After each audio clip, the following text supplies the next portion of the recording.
Peter the Peacock was terribly proud of his lovely tail feathers, which stood out in a crowd. But alas, this young peacock was shallow and vain. He loved only himself, and he made that quite plain. Peter loved to show off, to strut and to preen in the places where folk go to see and be seen. All dressed up in their best, they'd go out for the night and dance at the disco until it was light. When Pete strutted in, he revealed his fantail. All the girls swooned. He just couldn't fail. One peahen called Penny, dressed always in brown. She couldn't afford the posh shops in town. But though she dressed plainly, not flashy or smart, beneath her drab clothes beat a warm, loving heart. Poor Penny looked on for dance after dance, wishing that Peter would spare her a glance. But dancing till dawn just isn't right. It's bad for your feathers to shake them all night. Soon Peter's tail was peppered with holes. By the end of the week, all he had were 10 poles. Poor Peter panicked and let out a shout. "My feathers!" he cried. "They've all fallen out!" He quickly found glue in a really big pot and stuck them back on, each in the right spot. He went out that night, but he wasn't in luck. For after one dance, he soon came unstuck. When everyone saw, they pointed and laughed. "What's happened to you? You really look daft. You're no longer handsome, the great king of cool. In fact, you look silly, a featherless fool." He fled home to hide, his head hung in shame, until someone outside called out his name. It was Penny the peahen, concerned at his plight. She said, "I just came to make sure you're all right." Pete sobbed, "Don't come near. I look really revolting." "Don't worry," said Penny. "You're probably molting. I'm sure very soon you'll grow back every feather, and then you will be just as handsome as ever." So for the next month, Pete stayed cooped up inside, with his faithful friend Penny right by his side. His feathers grew back, just like Penny said. They looked even better, blue, yellow, and red. Penny made for the door to let the hens know, but Peter cried, "Stop! I can't let you go. When I lost all my feathers, I gained something new, and I'd lose them again if I could swap them for you. Though your dress doesn't glitter from neckline to hem, you're a beautiful person, a treasure, a gem. How silly I've been, the vainest chap going. It's what lies inside makes a person worth knowing." And because she had been such a genuine friend, Penny the peahen got her man in the end.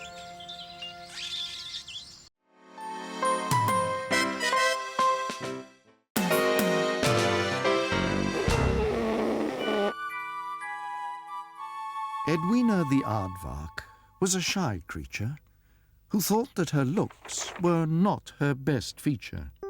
Her ears, they stuck out like an elephant's do, and she hated her skin because it was blue. She read magazines full of models in colour. That didn't help much, it just made her feel duller. She envied the lion his beautiful mane. It made her own hair look terribly plain. Her eyes, she thought, were piggy and small, and like a giraffe, she'd rather be tall. She wanted the legs of an elegant horse, and dainty, cute feet for dancing, of course. She longed for eyelashes like a young calf, and wanted her nose reduced by half. The list was enormous. She wrote it out twice.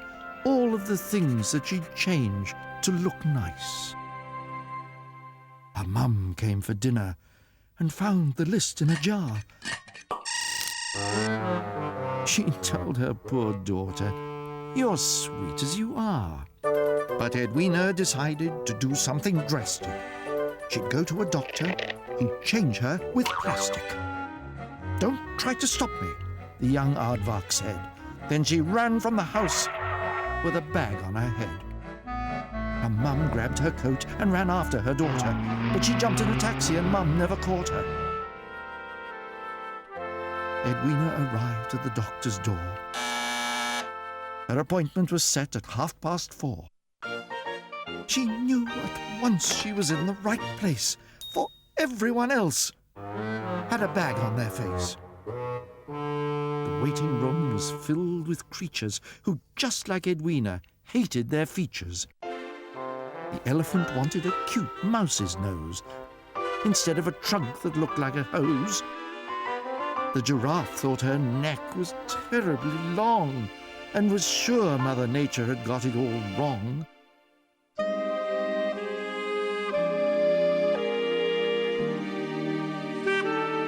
Each animal envied what each other had. And that made Edwina feel terribly sad, for she thought they all looked nice as they were, and the animals thought the same about her. Then the doctor called Edwina in. He sat at his desk, stroking his chin. "What can I do for you?" he said. "And please take that bag from off your head."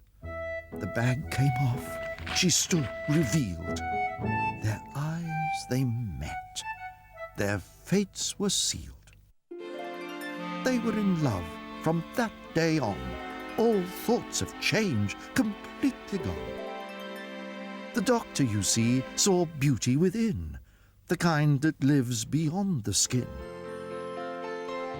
So now Edwina is no longer shy. She married the doctor, and can you guess why? It's true he was handsome. It's true he was dark. But what really swung it? He was an aardvark. Some creatures are great, some creatures are small. Some animals thin, and some of them tall. Everyone's different. It's nothing to hide. For happiness comes from what's felt inside.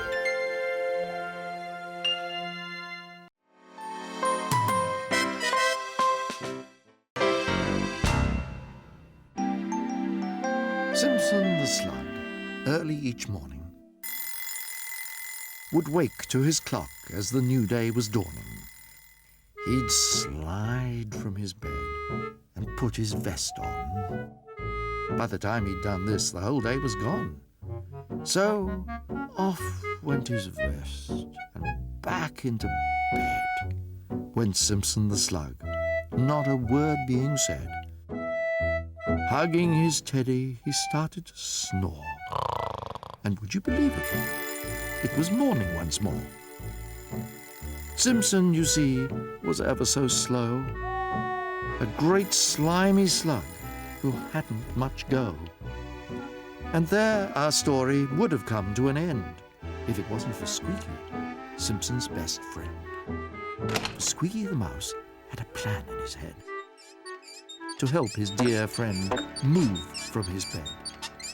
He spent all the next day in a shed with more mice, building Simpson the slug a go-faster device.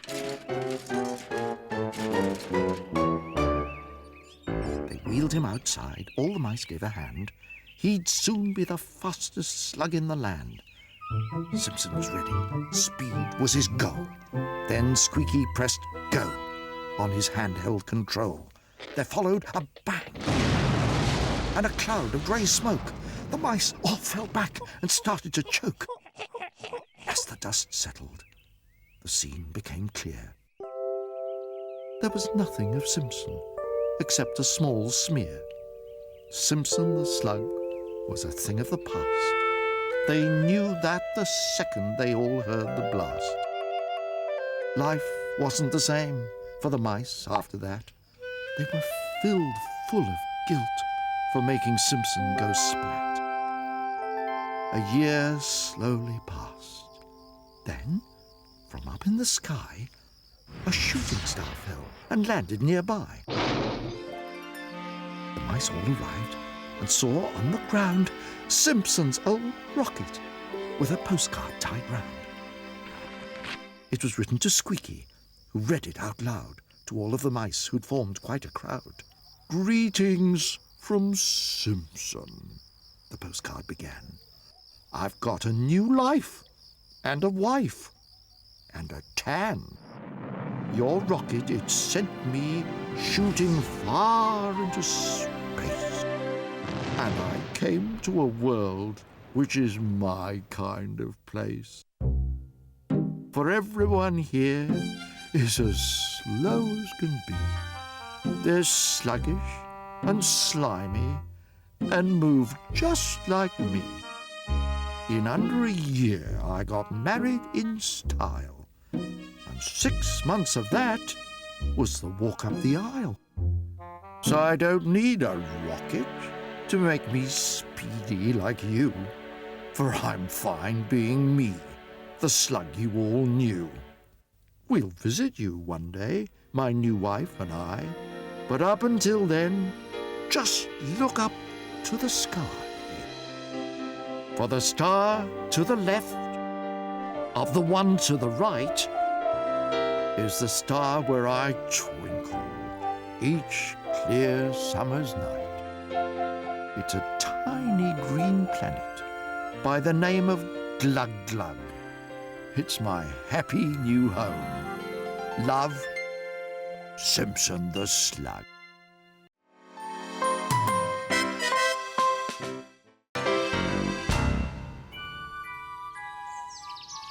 When Horatio Rat returned home from sea, all he wanted in life was to have friends to tea. He laid out each place with a napkin and cup. It looked extra special.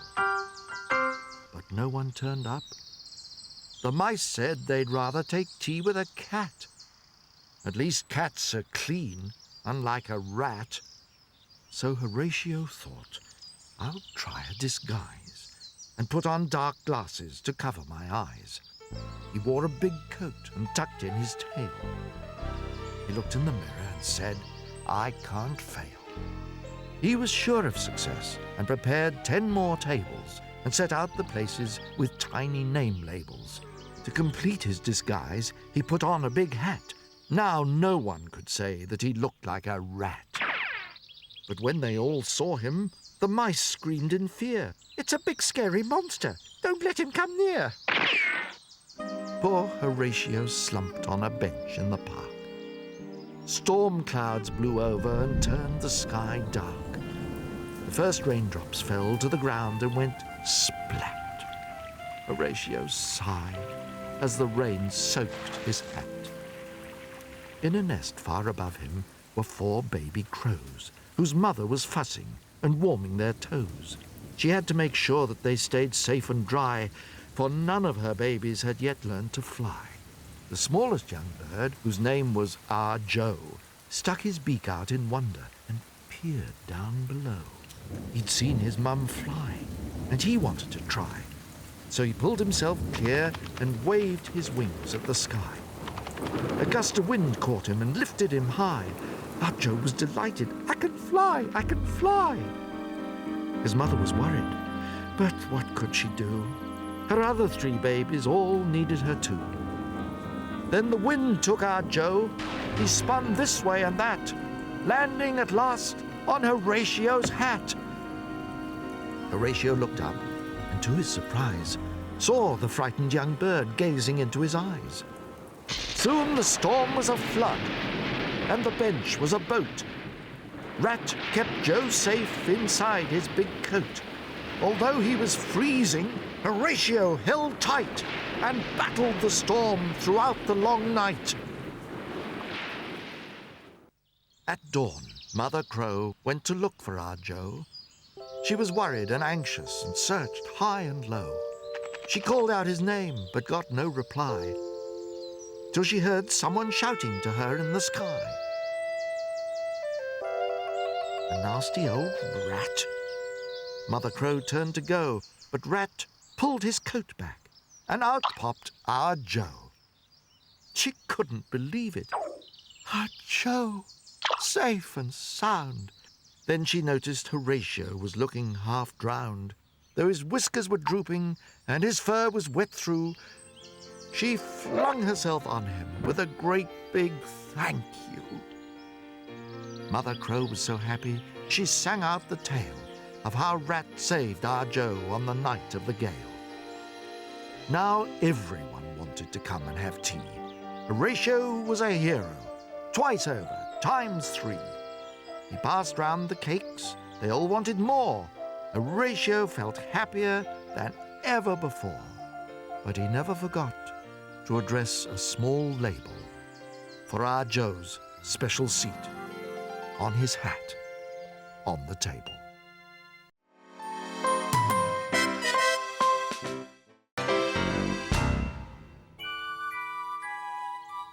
Jimmy the Mouse was a shy little thing.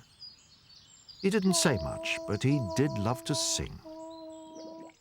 Each night in the bath, so I've been told, he'd sing and he'd sing till the water went cold.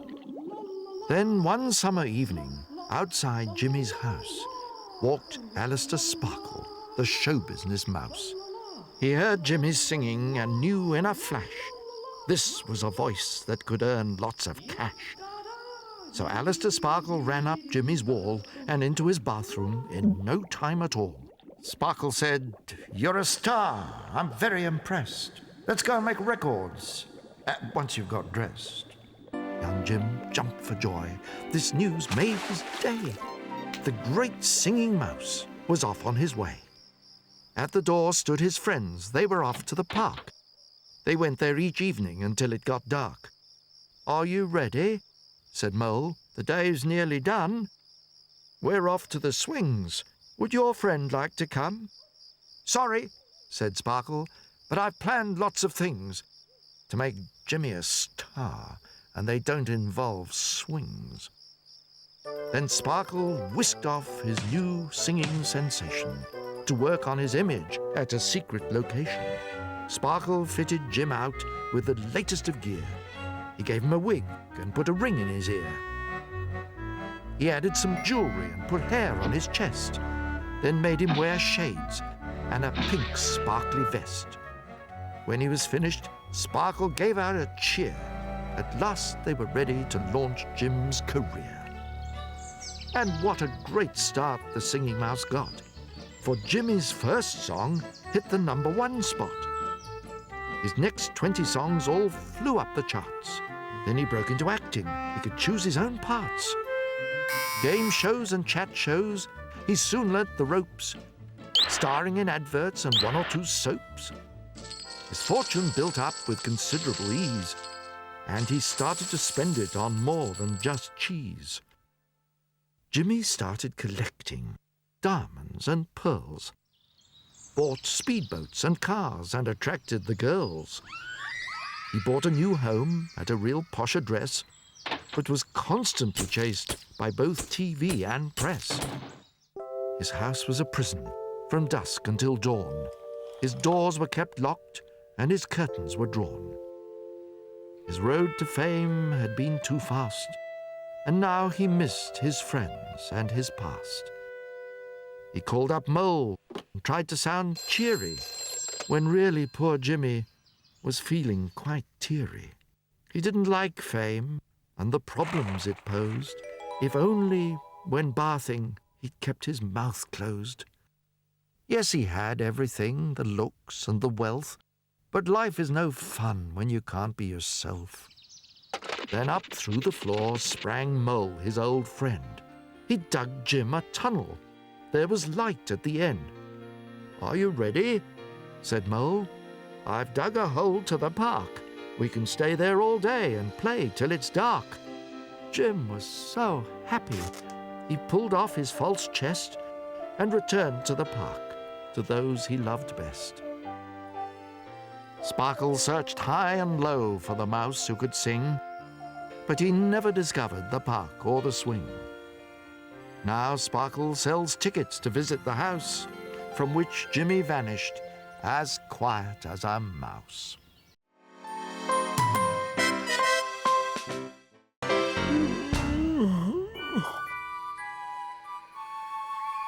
This is a sloth, and this is his wife, and these are his children, the loves of his life. The younger they are, the cuter they get. And here is WIN-STANLEY, the smallest one yet. For the sloth is the laziest creature you meet, and WIN-STANLEY was lazy from his head to his feet. Albert the elephant passed by one day, and the sloth family tree stood right in his way. An elephant's big, but has tiny eyes, and what happened next should be no surprise. Albert bumped into the tree with a whack, and WIN-STANLEY fell down onto Albert's broad back. But Albert the elephant had a very thick hide, and he never guessed he'd a sloth for a ride. WIN-STANLEY said nothing. Too lazy to speak, he stayed for the journey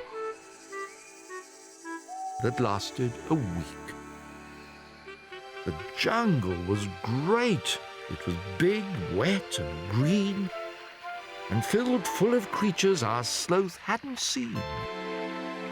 Thirsty at last from his stomping around, Albert relaxed by a river he'd found. As he knelt on his knees and dipped in his trunk, WIN-STANLEY slid down with a whoosh and kerplunk. Albert the elephant was too busy drinking to see that WIN-STANLEY was lazily sinking. Back on the tree, his mother looked round. She looked at the branch. She looked at the ground. She counted her children hung under the tree and said, "Now, that's funny. I thought we had 3. Meanwhile, in the river, her son's eyes opened wide, for the sight he took in beat the elephant ride. WIN-STANLEY was sinking past bright-coloured fish, the type you don't see with chips on a dish. They were stripy and red and yellow and green, the prettiest sight WIN-STANLEY had seen. He'd now held his breath for a minute or more when a hippo called Jeff pushed him up to the shore. A bird on Jeff's head flew the sloth through the sky, up over the jungle to help his fur dry. WIN-STANLEY looked down at the rivers and plants, and all of the creatures as tiny as ants. He'd never seen anything quite like this view. It beat swimming with fish by 100 times 2. They stopped on a tree where the bird has his nest, and WIN-STANLEY hung under the branch for a rest. WIN-STANLEY looked up. He wasn't alone, for here were his family. WIN-STANLEY was home. He'd had an adventure that couldn't compare.